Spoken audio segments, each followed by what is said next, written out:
સાબરકાંઠા જિલ્લાના વડાલી ખાતે ઈદ ઉલ ફિતરની ઉજવણી કરવામાં આવી હતી। મુસ્લિમ ધર્મના રમજાન માસના અંતિમ દિવસે રમજાન ઈદની ઉજવણી કરવામાં આવતી હોય છે। ત્યારે વડાલી તાલુકાના મુસ્લિમ સમાજના લોકો દ્વારા નવાનગર ખાતે આવેલ ઈદગાહ અને ધરડ રોડ પર આવેલ અશરફી મસ્જિદ ખાતે ઈદની નમાઝ પઢી એકબીજાને ગળે લાગી ઈદની ઉજવણી કરી હતી। ત્યારે વડાલી મુસ્લિમ સમાજના લોકો દ્વારા ખુશી વ્યક્ત કરવામાં આવી હતી। સાથે ઈદની નમાઝના ઇમામ એવા મૌલાના સરફરાઝ દ્વારા દેશમાં ભાઈચારો જળવાઈ રહે અને આવનાર સમયમાં હિન્દુ મુસ્લિમ એકતા જળવાય તેવી દુઆ પણ કરવામાં આવી હતી। ત્યારે વડાલી પોલીસ સ્ટેશનના પીએસઆઈ જેએમ રવારી દ્વારા શહેરના અલગ અલગ વિસ્તારોમાં પોલીસ બંદોબસ્ત ગોઠવવામાં આવ્યો હતો। વડાલી પોલીસ દ્વારા પણ ઈદગાહ ખાતે આવનાર મુસ્લિમ સમાજના લોકોને ઈદ મુબારકની શુભેચ્છાઓ પાઠવી હતી। આબિદ ભુરા સાથે નંદિની જોશી, સિટી ન્યૂઝ વડાલી। પ્રાંતિજ મુકામે તારીખ 11મી એપ્રિલના રોજ લોકસભાની સામાન્ય ચૂંટણી અંતર્ગત મોદી પરિવાર સભાનું આયોજન ભારતીય જનતા પાર્ટી દ્વારા કરવામાં આવ્યું હતું।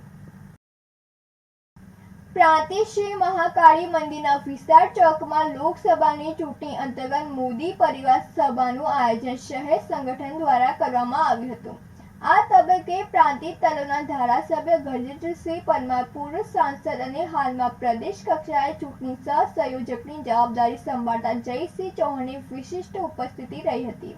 જિલ્લા મંત્રી વર્ષાબેન સથવારા, શહેર ભાજપ પ્રમુખ નિત્યાનંદભાઈ બ્રહ્મભટ્ટ, પૂર્વ પ્રમુખ નીરવભાઈ પરીખ, પૂર્વ પ્રમુખ જિગ્નેશભાઈ પંડ્યા, શહેર સંગઠનના મહામંત્રી ગિરીશભાઈ પટેલ, નિકુંજભાઈ રામી, યુવા મોરચા જિલ્લાના હોદ્દેદાર ધવલ રાવલે મંચ ઉપર સ્થાન ગ્રહણ કર્યું હતું।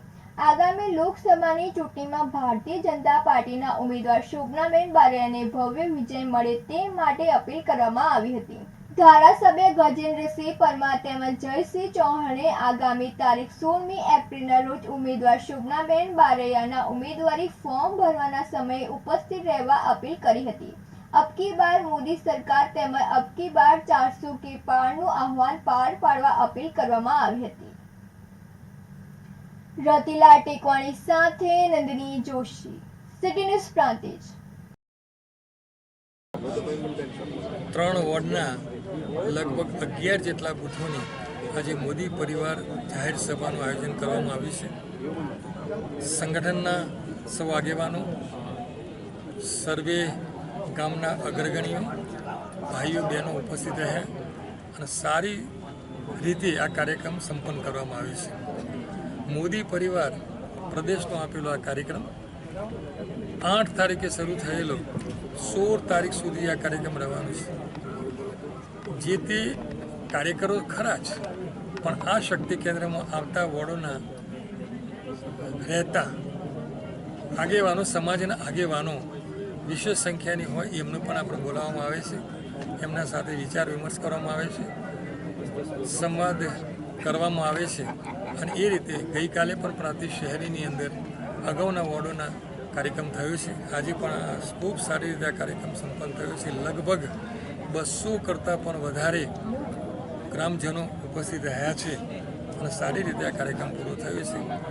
મારી જાણ મુજબ સમગ્ર જિલ્લાની અંદર પણ, સાબરકાંઠા જિલ્લાની અંદર પણ દરેક જગ્યાએ, દરેક મંડળોમાં જે પ્રમાણે પ્રદેશની સૂચના છે એ પ્રમાણેનો એ કાર્યક્રમ અત્યારે મોદી પરિવાર કાર્યક્રમ ચાલુ રહ્યા છે।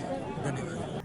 પોશીના અને ખેડબ્રહ્મા ખાતે ચુનાવ પાઠશાળા મતદાર જાગૃતિ કાર્યક્રમ યોજાયો હતો। લોકસભા સામાન્ય ચૂંટણી 2024 અંતર્ગત સાબરકાંઠા જિલ્લા ચૂંટણી અધિકારી અને કલેક્ટર નિમેશ દવેના માર્ગદર્શન હેઠળ તથા સ્વીપ નોડલ અધિકારી અને જિલ્લા પ્રાથમિક શિક્ષણાધિકારી આયોજિત આદિજાતિ વિસ્તાર પોશીના અને ખેડબ્રહ્મા ખાતે ચુનાવ પાઠશાળા મતદાર જાગૃતિ કાર્યક્રમ યોજાયો હતો।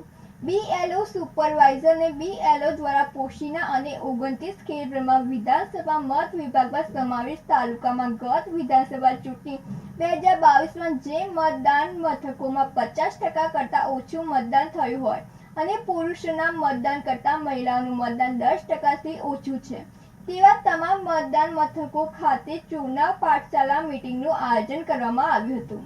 આગામી લોકસભા સામાન્ય ચૂંટણી 2024માં તમામ મહિલા મતદારો સહપરિવાર 100% મતદાન કરીને લોકશાહીના આ પર્વમાં સહભાગી થાય તે માટે શપથ લીધા હતા. માહિતી બ્યુરો સાથે નંદિની જોશી, સિટી ન્યૂઝ પોશીના.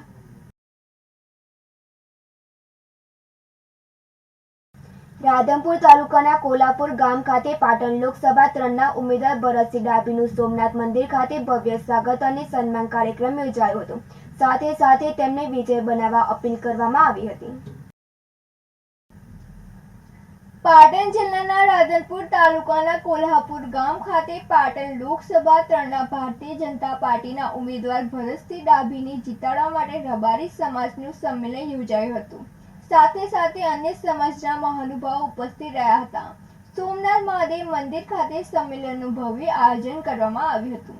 આ પ્રસંગે પાટણ લોકસભા 3ના ઉમેદવાર ભરતસિંહ ડાભી, રાધનપુર વિધાનસભાના ધારાસભ્ય લવિંગજી સોલંકી, પાટણ જિલ્લા ભારતીય જનતા પાર્ટીના પ્રમુખ દશરથજી ઠાકોર, માલધારી સમાજના આગેવાન અરજણભાઈ રબારી, ગુવાભાઈ રબારી, કોલ્હાપુરવાળા માગાભાઈ રબારી પૂર્વ પ્રમુખ અને રાધનપુર તાલુકા ભારતીય જનતા પાર્ટીના પ્રમુખ લગધીરભાઈ ચૌધરી, જિલ્લા બાંધકામ પૂર્વ ચેરમેન ભરતભાઈ ચૌધરી, રમેશભાઈ ઠક્કર, ડોક્ટર દેવજીભાઈ પટેલ, સુરેશભાઈ ઠાકોર, રામભાઈ આહિર અને અન્ય મહાનુભાવોની ઉપસ્થિતિની અંદર કોલ્હાપુર ગામ ખાતે આવેલ સોમનાથ મંદિર ખાતે પાટણ લોકસભા 3ના ભારતીય જનતા પાર્ટીના ઉમેદવાર ભરતસિંહ ડાભીને જીતાડવા માટે સંમેલનનું આયોજન કરવામાં આવ્યું હતું. તો મોટી સંખ્યામાં લોકો ઉપસ્થિત રહ્યા હતા અને એકી અવાજે ભરતસિંહ ડાભીને વિજય બનાવવા અપીલ કરવામાં આવી હતી અને જંગી બહુમતીથી જીતે તેવી લોકોને અલગ અલગ નેતાઓ દ્વારા પ્રવચન આપવામાં આવ્યા હતા. ભરત સથવારા સાથે નંદિની જોશી, સિટી ન્યૂઝ રાધનપુર. સાબરકાંઠાની સાંસદની ચૂંટણીના ઉમેદવાર શોભનાબેન બારૈયાનો પ્રચાર પ્રસાર જોરદાર સમર્થન આપતા ઉમેદવારોએ ગામે ગામે ઉમેદવારનું ભવ્ય સ્વાગત કર્યું હતું. સાબરકાંઠા અરવલ્લીના સાંસદના ઉમેદવાર શોભનાબેન બારૈયાના ચૂંટણી પ્રવાસમાં ઠેર ઠેર જોરદાર સમર્થન મળી રહ્યું છે. લોકસભાની ચૂંટણીના પડઘમ વાગી ચૂક્યા છે, ત્યારે સાબરકાંઠા અરવલ્લી જિલ્લાના ઉમેદવાર શોભનાબેન બારૈયાએ પણ ચૂંટણી પ્રવાસ જોરશોરથી શરૂ કરી દીધો છે. પ્રાંતિજ તાલુકા નવાપુરા, વાઘપુર, ભાગપુર, મોયદ રૂપાચી, મોયદ દાથાચી, માંઢા, રૂપપુરા, કાટવા, દલપુર, સલાલ તથા અન્ય ગામોમાં ચૂંટણી પ્રચાર અર્થે ગયેલા લોકસભાના ઉમેદવાર શોભનાબેન બારૈયાનું ઠેર ઠેર ભવ્ય સ્વાગત કરવામાં આવ્યું હતું. ચૂંટણી પ્રચારમાં તેમની સાથે ધારાસભ્ય ગજેન્દ્રસિંહ પરમાર, જિલ્લા પંચાયત પ્રમુખ ભારતીબેન પટેલ, વિસ્તારક નરેન્દ્રસિંહ સોઢા, તાલુકા સંગઠન પ્રમુખ બળવંતભાઈ પટેલ, પ્રાંતિજ શહેર ભાજપ પ્રમુખ નિત્યાનંદ બ્રહ્મભટ્ટ, માર્કેટ યાર્ડના ચેરમેન રાજુભાઈ પટેલ, મહામંત્રી અર્જુનસિંહ મકવાણા, વીર મોરચાના પ્રમુખો, સંગઠનના હોદ્દેદારો, મહિલા મોરચાની બહેનો અને કાર્યકરોનું વિશાળ કાફલા સાથે ઉમેદવાર શોભનાબેન જ્યારે ગ્રામ્ય વિસ્તારોની મુલાકાત લીધી ત્યારે ઠેર ઠેર તેમનું ભવ્ય સ્વાગત કરવામાં આવ્યું હતું. પૂર્વ ધારાસભ્ય મહેન્દ્રસિંહ બારૈયા, પૂર્વ સાંસદ દીપસિંહ રાઠોડ તેમજ પૂર્વ મંત્રી જયસિંહ ચૌહાણ પણ કેટલાક ગામોના પ્રવાસમાં ઉમેદવાર સાથે જોડાયા હતા. આગામી લોકસભાની ચૂંટણીમાં ભાજપનો જ્વલંત વિજય થાય તે માટે સૌએ મતદારોને અપીલ કરી હતી. દેશના વડાપ્રધાન નરેન્દ્રભાઈ મોદી ફરીથી દેશના વડાપ્રધાન બને તે માટે કાર્યકરોને તનતોડ મહેનત કરવા અપીલ કરવામાં આવી હતી. ઉમેદવાર શોભનાબેન મહેન્દ્રસિંહ બારૈયાએ મતદાતાઓના સાથ અને સહકારની અપેક્ષા રાખી હતી. રમેશ મિસ્ત્રી સાથે નંદિની જોશી, સિટી ન્યૂઝ પ્રાંતિજ.